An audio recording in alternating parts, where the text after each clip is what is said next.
Hola, buenos días. Hoy te voy a mostrar cómo quitar marca de agua de HONOR X6b. Para hacerlo hay que entrar en cámara y luego en ajustes de cámara. Para hacerlo tendremos que pulsar a ese icono y vemos ajustes de cámara, bajamos y vemos añadir marca de agua.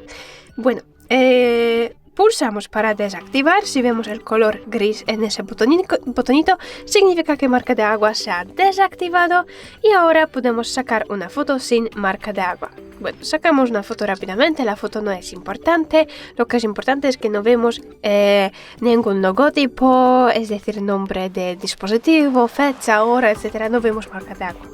Aquí tenemos una foto con el ejemplo de marca de agua, es esa parte.